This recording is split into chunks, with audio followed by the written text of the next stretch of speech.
তেল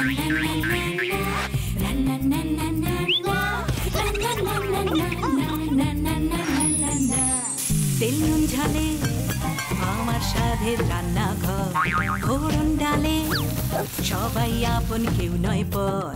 আড্ডার ছলে চলে স্পেশাল ভোজ, রোজ রোজ তাই খুন্তি হাতে বিচ্ছে প্লেটে পাতে, জীবনের স্বাদ বদলাতে জি বাংলার রান্নাঘর,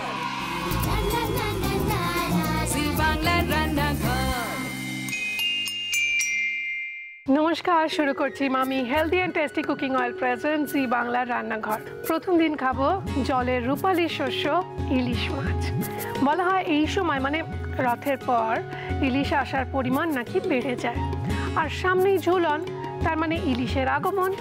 ইলিশ দিয়ে শুরু হচ্ছে সপ্তাহ, শুরু হচ্ছে জি বাংলার রান্নাঘর।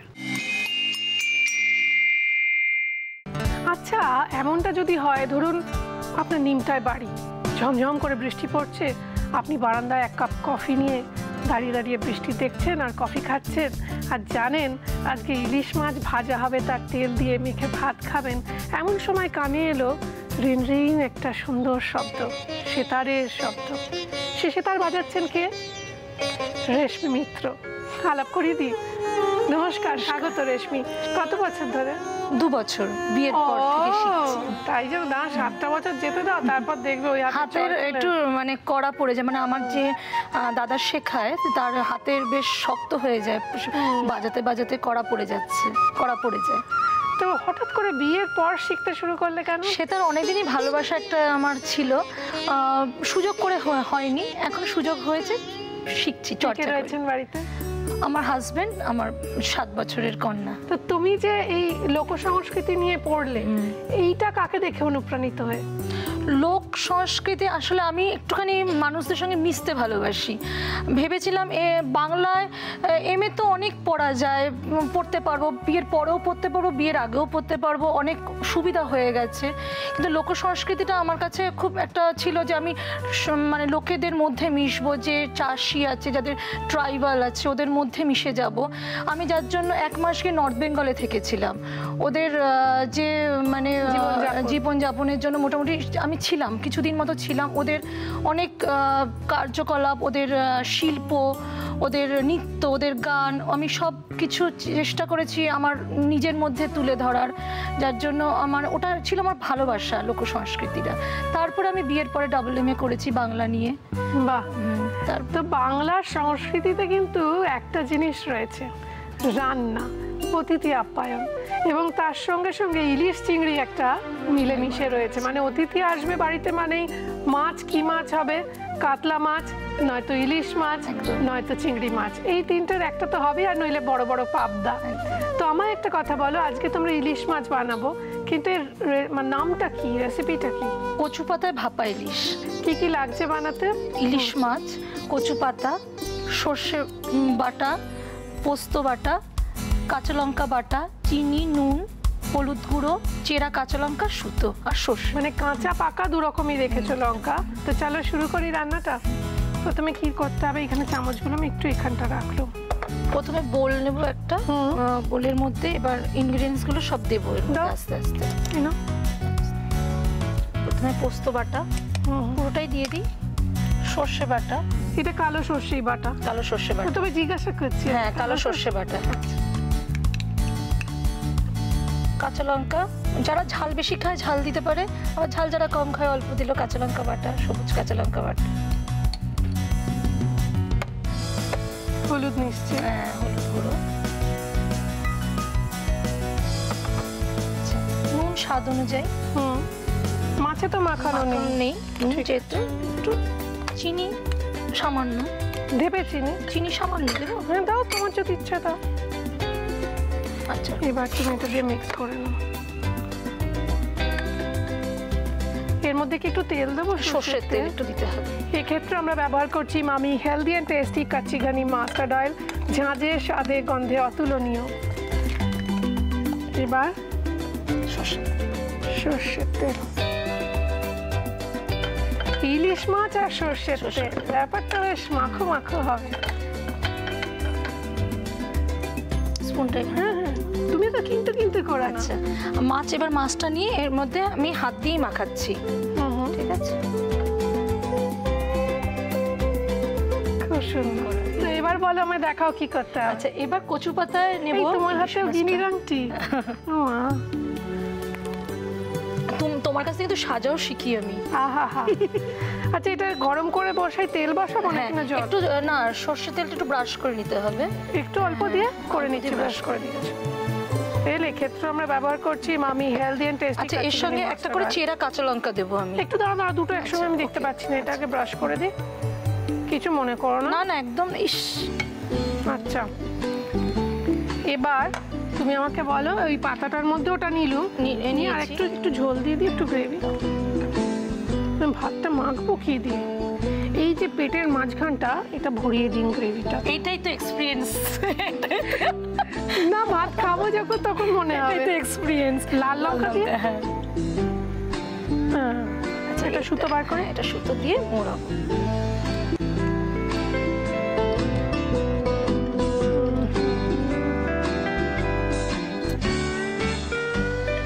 এগুলো আমরা বেঁধে নিই ততক্ষণ।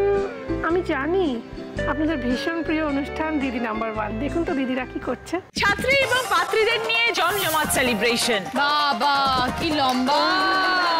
প্রেমিক পাওয়া তো মুশকিল মনে হচ্ছে একটু। প্রচন্ড পেটে বন্ধুই বেশি। South city building. আমি তো আবার জয় ভাদুরী। হ্যাঁ, সোম থেকে শনি বিকেল 4:30 ও রবিবার রাত 8টায় জি বাংলায়। এইবার খুন্তি নিয়ে রেডি, মাছগুলো জাস্ট এপিট ওপিট ভাজতে হবে ঢাকা দিয়ে, তারপর জিভে জল আনা, পাতুরি রেডি হয়ে যাবে। তুমি একটা করে খুন্তির ওপর দাও না, আস্তে করে ছেড়ে দেবো।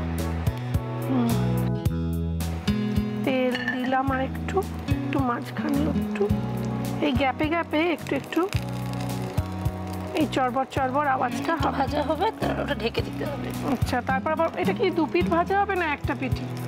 2 পিঠ, একটু ঢাকার পরে 2 পিঠ করে নিলে তাহলে দুপাশটা একটু ঠিকমতো ভাজা হয়। তো খুব ভালো হবে আমি আশা করছি, এবং সেই আশা মনে রেখে আমরা এগুলো জাস্ট একবার উল্টে দিই। এবার এটাকে একটু চরবর করে আওয়াজ দিচ্ছে। আর একটু তেল দিই, এই তেলটাই তো ইলিশ মাছ একটু তেলে না হলে বাবা ভালো লাগে না, কেন জানি না। ঝোল টোলও ভালো, কিন্তু একটু তেল ভালো লাগে। এটা একটু ঢেকে দিয়ে আঁচটা কমিয়ে দেবো, জাস্ট ভাপে হবে। কেননা এই পাতার থেকে যে জলটুকু বেরোবে সেই ভেপারেই এটা রান্না হয়ে যাবে এবং অপূর্ব লাগবে খেতে। খেয়ে দেখবো আমরা, কিন্তু তার আগে খুব ইজি রেসিপি দেখে নিন আরো একবার। কচু পাতায় ভাপা ইলিশ বানানোর জন্য প্রথমে একটা মিক্সিং বোলে একে একে পোস্ত বাটা, কালো সর্ষে বাটা, কাঁচা লঙ্কা বাটা, হলুদ গুঁড়ো, নুন, সামান্য চিনি আর Emami healthy and tasty kachi ghani mustard oil দিয়ে ভালো করে মিশিয়ে তাতে ইলিশ মাছের রিং পিসগুলো ম্যারিনেট করে নিতে হবে। এবার ফ্রাইং প্যানে কিছুটা সর্ষের তেল ব্রাশ করে মিষ্টি কচু পাতায় ম্যারিনেশন সমেত ইলিশ মাছের রিং পিস আর পাকা লঙ্কা দিয়ে মুড়িয়ে সুতো দিয়ে বেঁধে ফ্রাইং প্যানে সামান্য উল্টে পাল্টে ভেজে নিয়ে আরো কিছুটা সর্ষের তেল দিয়ে আঁচ কমিয়ে কিছুক্ষণ ঢেকে রেখে নামিয়ে নিয়ে পাকা লঙ্কা দিয়ে সাজিয়ে সার্ভ করুন কচু পাতায় ভাপা ইলিশ।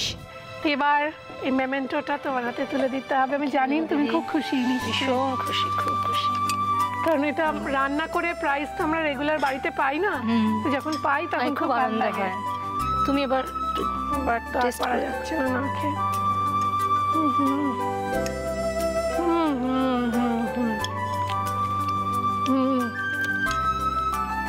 পাতাটার একটা আলাদা স্বাদ, স্মেল আছে।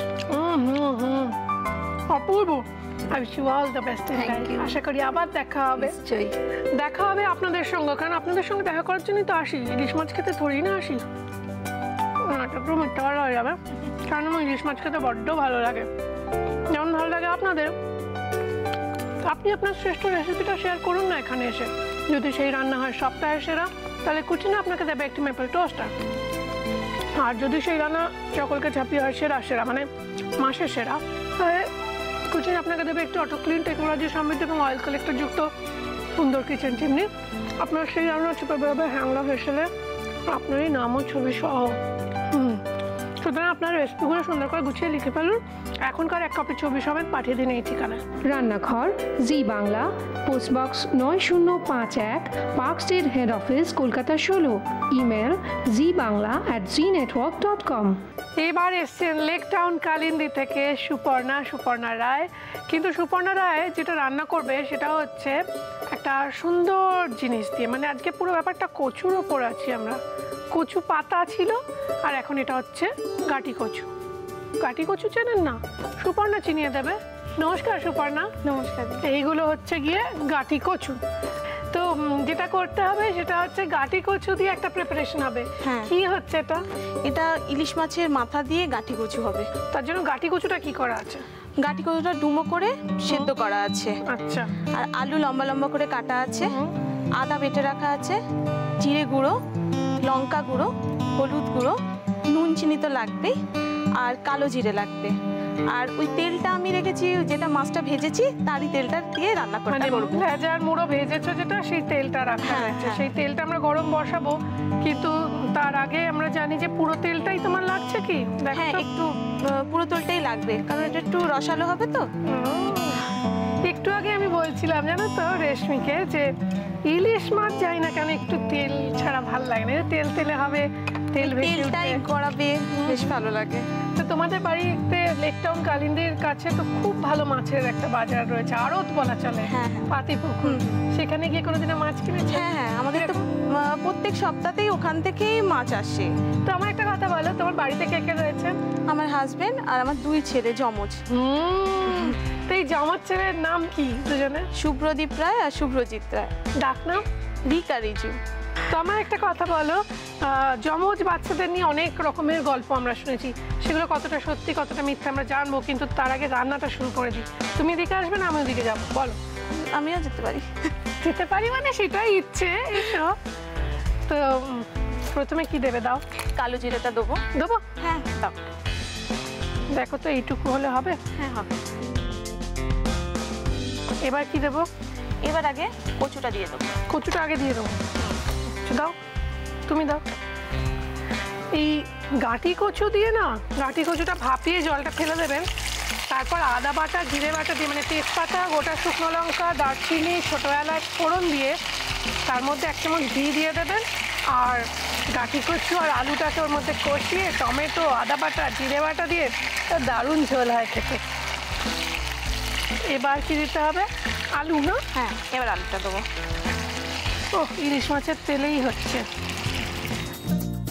এবার কি দেবো? এবার আদা বাটাটা দেবো। আদা বাটা তুমি দাও। দেবো? হ্যাঁ, কঞ্চিটা ওখানে রেখে দিব। আচ্ছা, এবার জিরে গুঁড়োটা দেবো। জিরে বাটাও দেওয়া যেতে পারে। বাটাও দেওয়া যেতে পারে। তোমরা গাঁটি কচু দিয়ে আর কি কি খাও বাড়িতে? চিংড়ি মাছ দিয়ে গাঁটি কচু। হ্যাঁ, চিংড়ি মাছ দিয়ে, ওই যেটা বললাম আদা জিরে বাটা দিয়েও হয় চিংড়ি মাছ দিয়ে।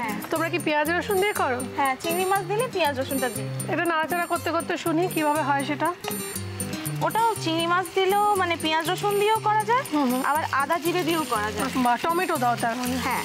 আচ্ছা, এবার কি করব? হলুদ দিয়েছি না? হলুদ দেবো। এবার হলুদ করবো।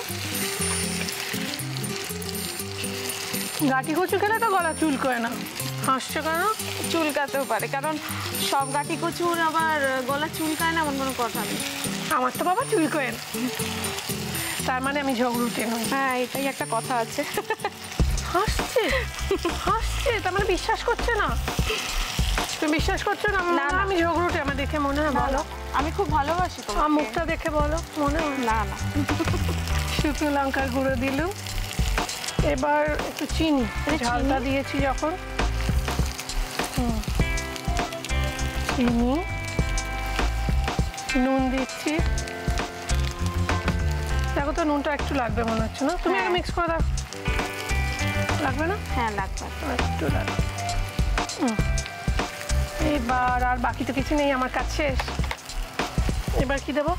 এবার কষানো হয়ে গেলে এবার ইলিশ মাছের মাথা আর লেজাটা দিয়ে ওইটা দিয়ে দেবো? হ্যাঁ। তুমি নিশ্চয়ই লেজা খাও না? না, আমি খাই, লেজা খেতে ভালোবাসি। লেজাটা কাঁটা হয় তো, হ্যাঁ। খুব একটা বাচ্চারাও খেতে চায় না। আমি খাই, ভালোবাসি। দেখে ঠিক আছে, ওটা আমরা ভাগাভাগি করে খেয়ে নেবো। নিশ্চয়ই তোমার আপত্তি থাকবে না না? না, একদমই না। বাবা এটা তো অন্তত বলেনি যে হ্যাঁ। না। তো এবার একটু জল দিতে হবে হ্যাঁ, নিশ্চয়ই। একটু জল দিয়ে ঢেকে দেবো। তার পাশেই রয়েছে দেখো ওই যে জাগটা, খুন্তির ওপর একটু দাও। আহা, আমি যখন বাজারে যাই আমি মাছের ডিম কিনছি ধরো, তো আমাকে কাতলা মাছের লেজা ফ্রি দেয়। আর আমি তখন বলি যে না আমার একটা লেজাতে তো হবে না, বলে আমি দুখানা লেজা ফ্রি নিই, সেটাকে ভালো করে সর্ষে বাটা দিয়ে বানিয়ে তারপর খাই, ভালো লাগে খুব। এবার কি করবে, এটা ঢাকা দিতে হবে না? একটু ঢাকা দিয়ে। তোর পেছনেই রয়েছে দেখো। বাহ, খুব সুন্দর খেতে হবে বলে বোধহয়। তুমি খেয়ে দেখো। তাহলে দর্শকরা আগে দেখুক, ওনাদের দেখিয়ে দিই রেসিপিটা। হ্যাঁ, দেখে নিন এই রেসিপিটা আরো একবার।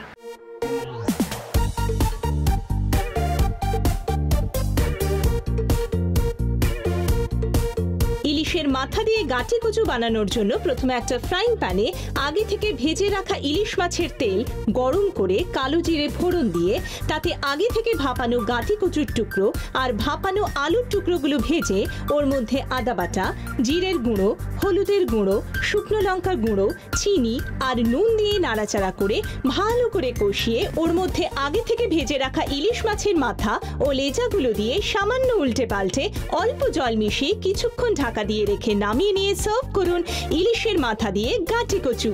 আমাদের দুজন অতিথির জন্য আমরা সাজিয়ে রাখি রোজকার মতো কিছু উপহার, আর রোজকার মতোই দেখিয়ে দিই সেগুলো আপনাদের। দেখে নিন, রয়েছে এই মামি হেলদি অ্যান্ড টেস্টি কুকিং অয়েলের তরফ থেকে একটি আকর্ষণীয় গিফট হ্যাম্পার, কেকসের তরফ থেকে রয়েছে একটি গিফট হ্যাম্পার, রয়েছে কৃষ্ণচন্দ্র দত্ত কুকনি প্রাইভেট লিমিটেডের পক্ষ থেকে ডাটা গুঁড়ো মশলার একটি আকর্ষণীয় গিফট হ্যাম্পার, রয়েছে দাগের চোম মার্বো কেয়ারের তরফ থেকে একটি আকর্ষণীয় গিফট হ্যাম্পার, মটন ব্র্যান্ড ঘির তরফ থেকে রয়েছে একটি লোভনীয় গিফট হ্যাম্পার, আর রয়েছে শ্রীরাম ইন্ডাস্ট্রি কল্পতরু ধূপের পক্ষ থেকে একটি সুগন্ধি গিফট হ্যাম্পার। এটা তোমার জন্য সুপার না? Thank you. You most welcome. আর খেয়ে দেখা যায়, একটু ভাত এনেছি, এই বিকেলবেলা উচিত নয় তবুও খাচ্ছি, কারণ এটা ভাত ছাড়া ভালো লাগবে না। অপূর্ব লাগছে, সিরিয়াসলি খুব ভালো হয়েছে গো, কচুগুলো গলে গলে গেছে গো, খুব ভালো লাগছে। আচ্ছা আমাকে বলো, তুমি যে দুজন যমজ ছেলে তাদের নিয়ে আমরা শুনেছি ছোটবেলা থেকে যে বা সিনেমাতেও দেখেছি একজনের শরীর খারাপ হলে আরেকজনের হয়, একজন কাঁদলে আরেকজন কাঁদে, সত্যি হয় না? না, ওদের ক্ষেত্রে হয়নি ওই জিনিসটা। কেন? কোনোদিন আমি দেখিনি, কোনোদিন হয়নি। না, কিন্তু কিছু মিল দেখতে পাও দুজনে? একরকম থাকে, খাওয়ার দাওয়া সবই একরকম, পছন্দ অপছন্দ। হ্যাঁ, পছন্দ অপছন্দ একরকম, কিন্তু আচ্ছা। ওর জ্বর হলে যে এর জ্বর হয় সেটা কখনো হয় এটা হয়নি। একসঙ্গে থাকলে তো বাচ্চা হবেই, হয়তো ছোঁয়াচ্ছে যেটা, কিন্তু এমনি হয় না। ও তার মানে ওটাই হয়, একজনের সর্দি হয়েছে তো ন্যাচারালি পাশাপাশি থেকে আরেকজনেরও হয়, সে তো আমাদেরও হয়ে যায়। ঠিক না? তো তুমি বাচ্চার জন্য কি কি বানাও? ও তো এত কাঁটা টাটা খেতে পারবে না। না না না, ওদের জন্য একটু ঝাল দিয়ে বানালে আমার ছেলেরা সব খায়। ওইটুকু একটা ঝাল খায়? হ্যাঁ খায়, বানালে ভালো করে বানাতে হবে, একটু টেস্ট ভালো হতে হবে। তুমি রান্নাটা অপূর্ব করো, এটা কিন্তু সত্যি তোমার একটা আলাদা গুণ। ভালো ভালো খাবার খাবো বলেই তো আসি রোজ রোজ, না একটা দায়িত্ব রয়েছে। কালকে কে আসবে, কি খাওয়াবে? মাছই হবে, ভালো কিছু হবে, তার জন্য আমাদের সঙ্গে থাকতে হবে। আজকে আমাকে অনুমতি দিন, দেখুন ও তাকিয়ে রয়েছে ওইদিকে, মানে ও দেখতে চায় সুপর্ণার মতো। আমরা সকলে অপেক্ষা করছি দিদিরা আজকে কি খেল দেখাবেন তার জন্য। চলুন দেখি দিদি নাম্বার 1।